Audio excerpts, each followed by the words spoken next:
My name is John Williams, a 30-year-old businessman. There's nothing special to note about me. I'm just working as an office clerk at a large wholesaler for alcohol. We don't have a store, but we do deliver beer and wine on credit to a wide variety of eateries such as bars and izakayas. Each delivery person is in charge of a truck, and when morning comes, they load barrels of beer and deliver them to the stores they are in charge of. As for me, I'm working in an office with only women, handling things like processing credit slips and various chores. I think I've been placed here because they need at least one male hand in the office. Still, it's true that I often have bad experiences because I'm looked down on by people like the driver, the procurement personnel, and the warehouse manager. On top of that, the general affairs department is a women's garden, and I feel uncomfortable. I often feel stressed because it feels like I'm caught on the horns of a dilemma. But the reason I'm still at this company is because not everything is bad. I have many colleagues I get along with, and I often get treated well by our regular customers. There are times for ups and downs.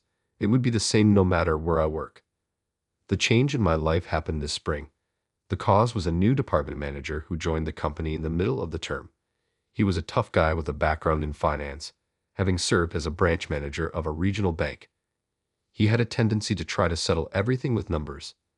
The department manager was rough from the start. Perhaps he felt pressured to produce results because he was hired in the middle of the term. His demands on us were too high. Suddenly, the previously laid-back atmosphere in the office started to get tense.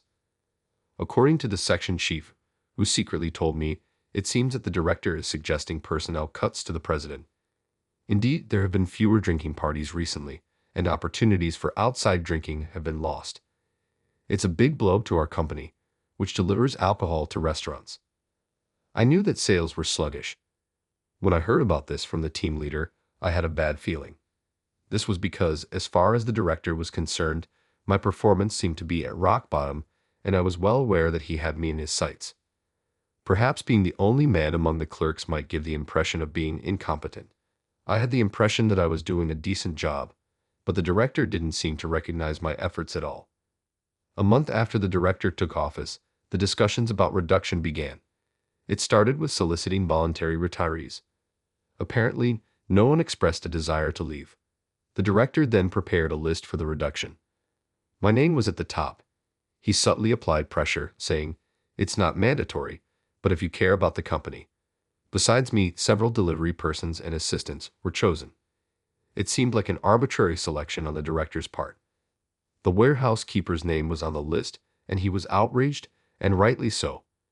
If the warehouse keeper quit, the company would be thrown into chaos because no one else could find a single bottle of wine in the huge warehouse. The president didn't seem to like the list either, but he had difficulty expressing his opinion to the director, who was an elite from the banking world. Even those whose names were on the downsizing list didn't willingly apply to resign just because their names were there. The company atmosphere was like, let's ignore the list. But the director didn't like that. Salespeople are in the company during the day. During the day, the director's target was me, the only one left in the office. Even when he didn't have anything to do, he kept loitering around my desk and nitpicking. I sincerely wished he would just stay cooped up in his office. Are you doing only that job every day? You have tons of work because you're slow. The director would lean over my work and scold me in an unnecessarily loud voice. I guess he wanted everyone in the office to hear. Every day, the office atmosphere got worse because of his yelling, and the director blamed it on me. He said that the reason the employees' motivation isn't increasing is because I'm in the company. I was stunned to be told that. Being called incompetent and a burden to the company every day was really wearing me down. My stress was reaching its limit. I'm convinced that the reason I blacked out and collapsed while trying to get up from my chair at the office was due to the director. I don't remember anything after that, but apparently I was quickly rushed to the hospital by an ambulance. I heard from my colleagues that I had been unconscious and appeared to be suffering since I collapsed. It turns out stress was indeed the direct cause of my collapse. It was a result of a dreadful pattern of stress leading to insomnia and overwork. When they performed the tests upon my emergency arrival at the hospital, the attending physician told me that there seemed to be other worrisome symptoms, which surprised me a bit. It turned out I would have to continue with further diagnostic tests. The results of these thorough tests revealed early-stage colon cancer. Receiving the cancer diagnosis was quite a shock, but I was a little reassured when the doctor told me that since it was in the early stages, there was a high likelihood of complete recovery with surgery. A hospital stay for tests turned out to be a much longer hospitalization than I anticipated, which was bothering me. Just as I thought my hospital stay might drag on a bit longer and contacted my office, the document that the secretary, now named as Nancy, brought me was early retirement papers. She looked very apologetic as she handed them to me, saying she was told by the director to deliver them. "Thank you for taking on such a nasty task," I said when I spoke to Nancy, who had brought the documents. She told me, "You should just ignore such papers."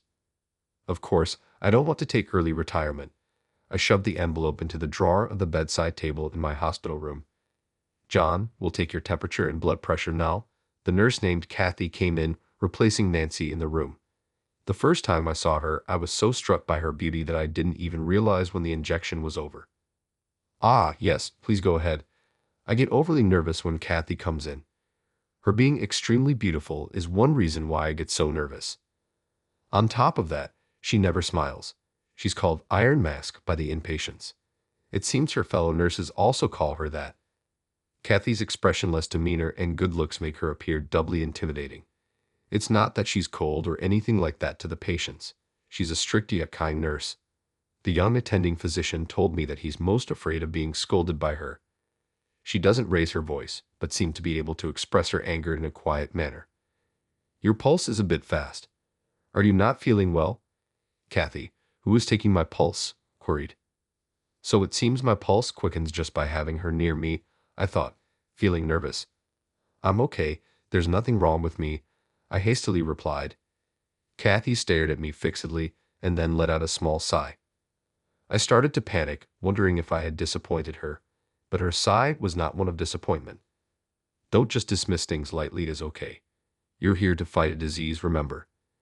If you're feeling bad, or if there's even a slight difference from your norm, make sure to tell us," Kathy said with a serious expression.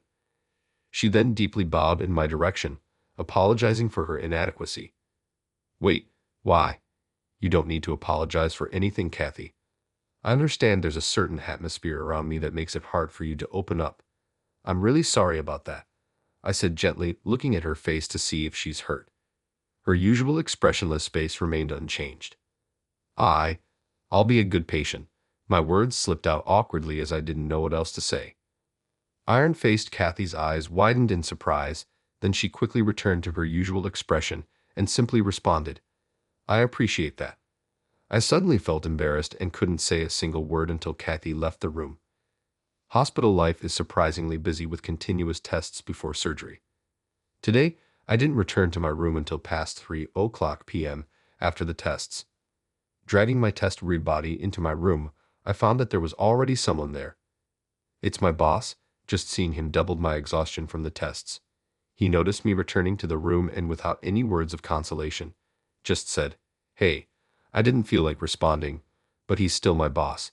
Even if he's not the most pleasant, as an employee, I don't have much room to argue. Quietly, I just sat down on the edge of the bed.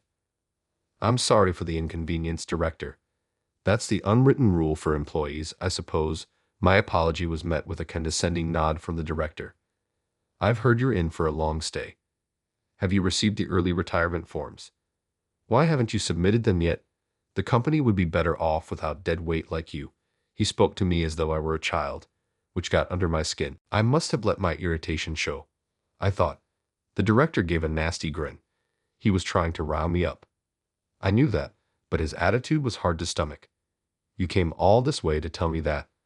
I'm sorry for the trouble, but I have no intention of retiring early." I tried to choose my words carefully, trying to stay as calm as possible. "Really?" I wanted to shout him down and send him packing. The director smirked as if he could read my thoughts, and he didn't stop. If I caused a scene here, he might use that as an excuse to fire me. The tension hung in the air between the director and me like a standoff. The one who shattered that tension was Nurse Kathy.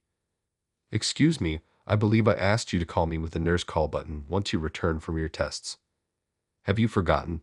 The hospital room door burst open, and Nurse Kathy stood there, glancing back and forth between the director and me. "I'm sorry, but could you please leave the room?" Her voice was soft, but there was an undeniable authority in it. She shot the director a frosty stare, explaining, "He's tired from his tests." What a rude nurse to his superior. The director rose from his chair, glaring at Nurse Kathy, but she simply pointed to the door and repeated, "Please leave, boss. That doesn't matter here. This is a place where you follow the doctor's and nurse's instructions. You think being a boss works everywhere." The director's face turned beet red at that. It was like she'd called him out for flaunting his petty power. "How dare you? I'll remember your name." With a parting shot, the director stormed out of the room like he was running away. I listened to the receding footsteps, letting out a sigh of relief. "Would you like to lie down?" Kathy, as if nothing had happened, helped me comfortably lay down. After lying down, all the exhaustion came to me. "Why don't you take a nap until it's time for dinner?" As she suggested this, she pulled the blanket up to my shoulders. I couldn't help but feel a little shy. "Thank you. That man, he's a bit of a problematic boss. I appreciate you sending him away." As Kathy was about to leave the room, I called out to her. Slowly, she turned around. "It's my job, right?" Her flat tone delivered those words, but still, I wanted to say thank you. Upon hearing this, her hand, which was on the doorknob, stopped, and slowly she turned back towards me. Kathy looked at me with a strange expression. For a moment, I thought her feelings briefly showed on her face. Her face returned to its usual expressionless iron mask without saying anything more. She left the room. Fortunately, the surgery was successful, and I continued my treatment towards recovery. My body was at its limit due to stress. Even after the surgery, I was told to rest properly. During my lengthy hospital stay, I set a goal for myself, to see Kathy smile by the time I was discharged. I really wanted to see her smile. I also had a feeling that I wanted to grab her attention. Apparently, the director had visited the hospital several times after my surgery, but he never made it to my room. I was surprised to hear from another nurse that Kathy had turned him away every time. I was nothing but grateful to Kathy. I was attracted to her. All the strategies I came up with to see her smile ended in failure. Whether I prepared a horse mask or practiced magic tricks, everything was a bust. When I shared my Make Kathy Law project with other nurses, the news spread throughout the hospital. Getting advice from other patients, brainstorming strategies together, my hospital life quickly became more fulfilling. Yesterday, finally, a seemingly exasperated Kathy told me to focus on my treatment since I'm the patient. From then on, every time I tried to make her laugh, I got scolded with the same line. One day, as my discharge date was approaching, I got an urgent call on my cell phone from my colleague Laura. There had been a customer who was a regular complainer, making numerous complaints every day, causing work to be disrupted. Normally, I would be the one dealing with this customer. The complaints were usually about simple things like wrong order or late delivery. Nothing too serious, but this time, it seemed the customer was extremely angry because they received a different product than the one they ordered. I understand the situation, but I'm in the hospital. If you can't handle it, just escalate it to upper management. Let them deal with all of it, I advised. Normally, I could handle most complaints at my level, but this time, I'm afraid the bosses would have to step up. Laura said she would do that, and hung up. The complainer was a guy named Mr. Ferguson who ran a couple of bars and snack joints. He could be a bit tricky at times, but he wasn't unreasonable. As long as the first step in handling the complaint was correct, there shouldn't have been any problems. I've never experienced a complaint so severe that the phone didn't stop ringing for days. The day after Laura's call, my boss barged into my hospital room. He burst past the nurses who were trying to stop him, giving me quite a surprise. "Director, what's going on?" His forehead was covered in sweat, and his usually crisp suit looked somewhat worn out. "You've been handling that complainer and smoothing things over. It's your responsibility. Contact him and sort this out now." He tossed the company's cell phone at me, which made me feel exasperated. I did not pick up the company's cell phone, so the director kept yelling at me, saying that I should be grateful that a useless person like me could be of use. I was starting to worry about causing a disturbance in the hospital. Reluctantly, I picked up the company's cell phone. "Is it you again? This is a hospital. Please keep it down." Just as I was about to make the call, Kathy entered the room. The nurse who had initially tried to stop the boss had apparently fetched Kathy from another ward. She was stone cold, glaring at the director without flinching, with her imposing demeanor. The director was taken aback. I'm giving this good-for-nothing some work. Don't meddle with company affairs. You're just a nurse. Just as the boss's tirade was coming to an end, Kathy swiftly grabbed the company's cell phone from my hand. Then she shoved it into the director's chest pocket rather forcefully. From this moment, this room is off limits to visitors. Why don't you go back and do your own job? Kathy said as she pushed the boss out of the room and closed the door behind him. I heard a click as a sign was hung on the doorknob. It must be a no visitor sign. I could hear the director yelling outside the room. He made a ruckus for a while, but it seemed like he was escorted out by the security guards who came rushing in. In the end, from what I heard from another nurse, he was even begging her. Kathy, I did feel a bit sorry for him, but I think it served as a good lesson for the director. Afterwards, it appears that the director got more complaints from customers. While handling the complaint, in the end, our regular client, Mr. Ferguson, said he would switch to another liquor store, effectively terminating his contract with us. It was a major blow to the company. After a thorough investigation into the cause of the complaint, a revelation came to light.